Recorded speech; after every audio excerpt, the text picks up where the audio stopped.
Ya, shalom saudara-saudara yang terkasih dalam Tuhan Yesus Kristus.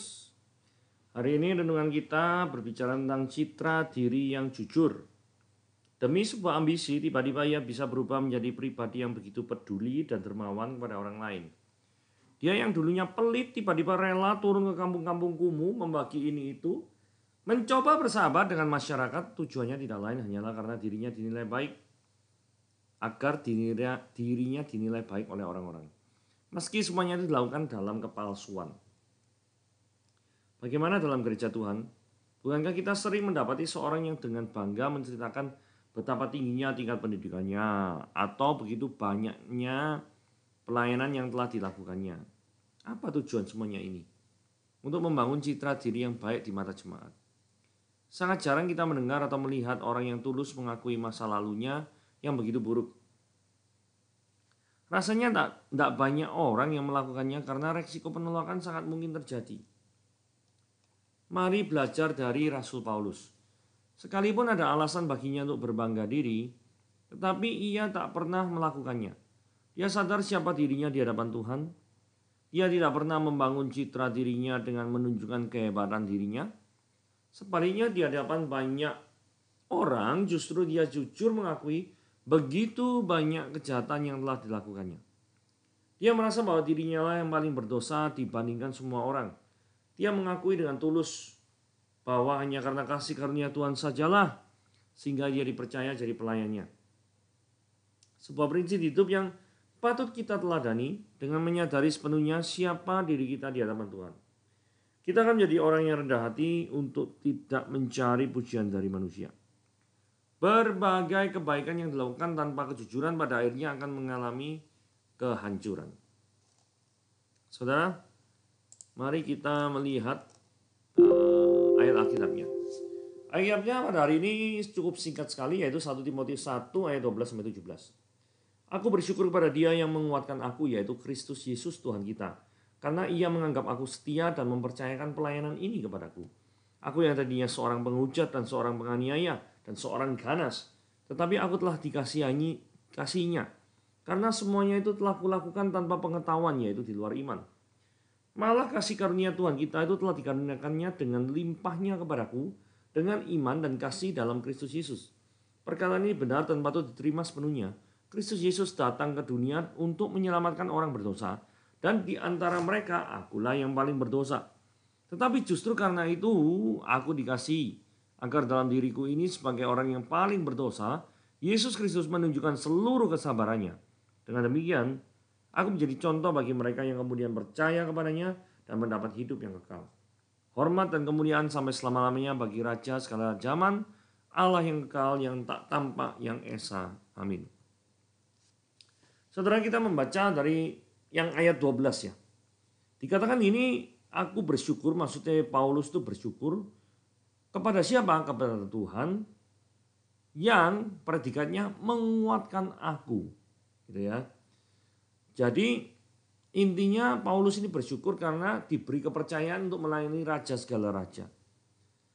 Diberi kepercayaan itu merupakan suatu hak yang istimewa karena tidak semua orang diberi kesempatan untuk hal itu. Itulah sebabnya Paulus bersyukur pada Allah. Nah, sebagai contoh ya, supaya bisa dapat gambarannya ya. Ilustrasinya tuh gini ya. Jika Anda adalah pemain sepak bola biasa saja. You know? Terus kemudian diberikan kesempatan untuk bermain di klub sepak bola kesukaan saudara. Misalkan kalau saya ya, sukanya kan Tottenham Hotspur. Di Tottenham Hotspur Stadium, sekalipun hanya 5 menit di lapangan. Anda ada rasa bangga atau tidak? Misalkan ini ya. Oh ini adalah megah sekali. Terus kemudian Anda disuruh bermain bersama-sama dengan idola Anda. Ada Harry Kane, ada Son Heung-min di sini. Saudara, dengan bermain bersama dengan idola Anda, kira-kira saudara senang apa enggak? Pasti ada perasaan bangga toh. Benar enggak? Itu adalah gambaran itu. Apalagi jika Anda tuh dilibatkan Tuhan dalam pekerjaan pelayanan yang bernilai kekal. 5 menit di lapangan yang nilainya itu fana. Itu Anda bangga sekali. Karena apa? Bermain bersama satu klub sepak bola yang Anda harapkan, Anda sukai. Itu membuat Anda bangga. Karena Anda tahu Anda tidak seharusnya ada di sana. Tapi toh Anda tetap diberi kesempatan untuk main di sana. Oke. Jadi apalagi jika Anda dilibatkan Tuhan dalam pekerjaan pelayanan yang bernilai kekal. Yang berhubungan dengan keselamatan nyawa orang lain. Tuhan ingin Anda terlibat. Bukankah itu suatu hal yang istimewa? Dalam menjalankan hak istimewa itu memang tidak mudah. Banyak hambatan dan banyak cobaan. Tetapi Paulus berkata, Dia yang menguatkan aku, yaitu Kristus Yesus, tulisan merah itu ya. Jadi kenapa kok Paulus sampai ngomong dia yang menguatkan aku? Karena memang dalam menghadapi suatu pelayanan, kadang-kadang banyak sekali serangan-serangan yang membuat kita tuh pengen mundur dari pelayanan. Godaan dunia terlalu kuat yang untuk membuat kita tuh tidak mau melayani Tuhan sekuat tenaga. Tapi firman Tuhan pada hari ini dikatakan sumber kekuatan kita, pelayan-pelayan Tuhan, itu adalah Kristus Yesus Tuhan kita. Terus menjalankan pelayanan itu butuh kekuatan eksternal dari Tuhan. Supaya pelayanannya meningkat dan konsisten. Ayat 13. Aku yang tadinya seorang penghujat dan seorang penganiaya dan seorang ganas. Tapi aku telah dikasihinya. Karena semuanya itu telah kulakukan tanpa pengetahuan, yaitu di luar iman. Paulus dulu berpikir bahwa dengan menganiaya jemaat, dia berbuat sesuatu untuk Tuhan. Tapi puji Tuhan, Paulus dijamah secara pribadi oleh Tuhan dalam perjalanan menuju Damaskus. Jadi dalam perjalanan menuju untuk membantai atau membunuh atau menganiaya orang jemaat. Jadi ada orang-orang tertentu yang memang dengan melakukan kekerasan, mereka berpikir mereka melakukan untuk Tuhan. Saudara, hal ini tidak pernah terjadi. Tapi itu pernah dilakukan oleh Paulus. Saudara, perhatikan baik-baik ya. Apakah selama ini yang kita lakukan itu benar untuk Tuhan? Atau untuk membela kepentingan kita sendiri? Atau membela kepentingan sekelompok orang tertentu? Karena Tuhan Yesus sudah menegur di dalam Matius 7 ayat 21. Dikatakan, bukan setiap orang yang berseru kepada Tuhan, Tuhan yang akan masuk ke dalam kerajaan surga, melainkan dia yang melakukan kehendak Bapakku yang di surga. Tujuan daripada ayat ini ditujukan untuk nabi-nabi palsu. Nah, pertanyaannya adalah, apakah kita melakukan sesuatu yang ekivalen dengan nabi-nabi palsu? Jikalau demikian, di akhir zaman nanti, Tuhan akan ngomong, nyala kamu sekalian pembuat kejahatan. Saudara, Paulus itu memiliki latar belakang yang negatif. Tetapi latar belakang negatif tidak menghalangi Paulus untuk berkarya. Saudara mungkin tahu kisah seorang yang namanya Lee Strobel. Lee Strobel itu adalah mantan ateis. Dia adalah seorang yang jurnalis. Dia itu mencari kebenaran melalui wawancara-wawancara dan teknik pendekatan-pendekatan detektif. Mengumpulkan bukti-bukti kebenaran iman Kristen.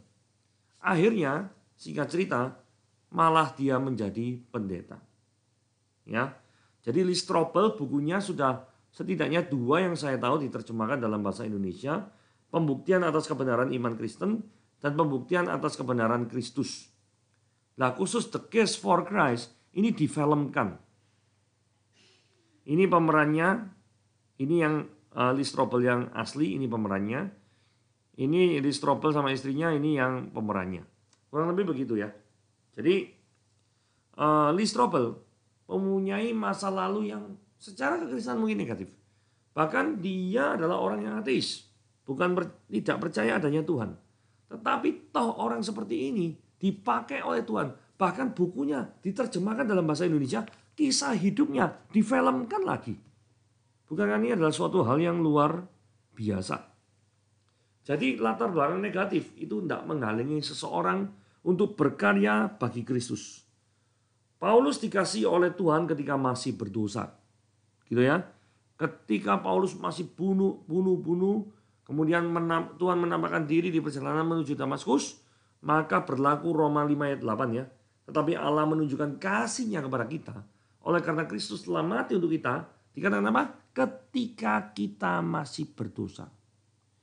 Jadi dia tuh menunjukkan kasih-Nya ketika masih berdosa itu sudah ditunjukkan. Tidak perlu nunggu tidak berdosa baru ditunjukkan. Karena memang nggak bisa. Oke, 1 Timotius 1:14-15 kan gini. Malahan kasih karunia Tuhan kita itu telah dikaruniakan dengan limpah kepadaku. Nah Paulus merasa dia tuh mendapatkan kasih karunia yang berlimpah-limpah. Lah kenapa kok seperti ini? Ini ya, ayat 14 dan 15 itu harus dibahas sebagai satu kesatuan.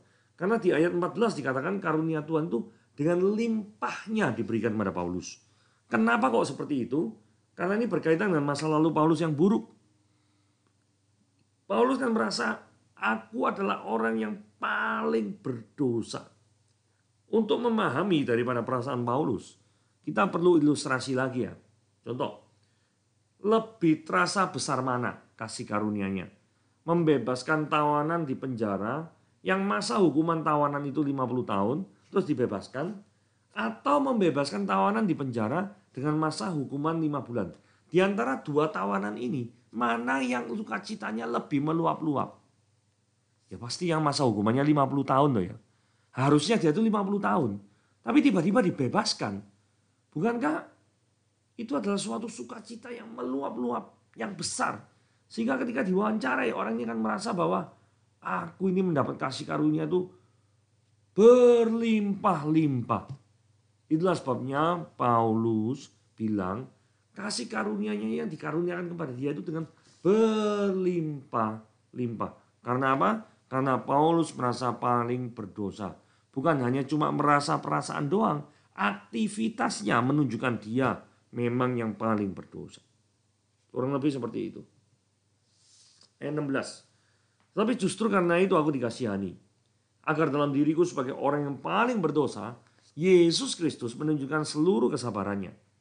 Dengan demikian aku menjadi contoh bagi mereka yang kemudian percaya kepadanya dan mendapatkan hidup kekal. Jadi kehidupan Paulus adalah suatu teladan yang luar biasa. Teladan yang menunjukkan bagi Tuhan tidak ada yang mustahil. Walaupun Paulus itu orang yang paling berdosa, yang secara kasat mata itu tidak mungkin bisa selamat. Tetapi orang yang demikian Tuhan pakai secara luar biasa. Masa lalu Bapak Gereja yang bernama Agustinus di abad keempat juga kelam sekali. Kelam sekali. Tapi Tuhan pakai Agustinus menjadi pahlawan-pahlawan bapak-bapak gereja yang terkenal. Jadi banyak orang yang kelam masa lalunya. Tapi itu tidak menghalangi Tuhan untuk mengkaryakan orang itu di dalam pekerjaan ilahiyah.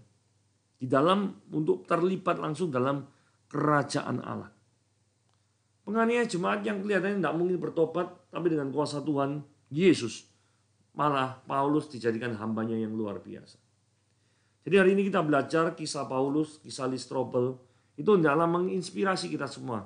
Kisah Bapak Gereja Agustinus juga menginspirasi kita semua bahwa kalau Tuhan itu berkuasa yang sangat luar biasa, dia bisa mengubah hal-hal yang kelihatannya mustahil jadi hal-hal yang mungkin. Sehingga ini yang perlu kita syukuri. Orang yang kelihatannya itu sangat benci atau jadi musuh kekristenan, tapi karena Tuhan itu berkarya luar biasa, orang yang aslinya atau awalnya itu musuh kekristenan, musuh daripada Tuhan Yesus Kristus, Tuhan ubahkan menjadi orang-orang yang beriman. Dan tidak cuma hanya beriman, tapi dipakai sebagai penulis perjanjian baru, yaitu Paulus. Saudara, maukah saudara dipakai oleh Tuhan? Serahkanlah dirimu di bawah tangan Tuhan yang kuat, maka Tuhan akan meluruskan segala jalanmu dan akan memakai hidupmu menjadi kekuatan yang indah bagi orang lain, bagi orang-orang yang belum diselamatkan. Sehingga kehadiran saudara bisa membuat orang-orang itu merasa aman, damai, sejahtera. Seperti kasih Kristus mendamaikan kita dengan Allah Bapa di surga. Terima kasih. Tuhan Yesus memberkati renungan kita sampai hari ini, sampai di sini.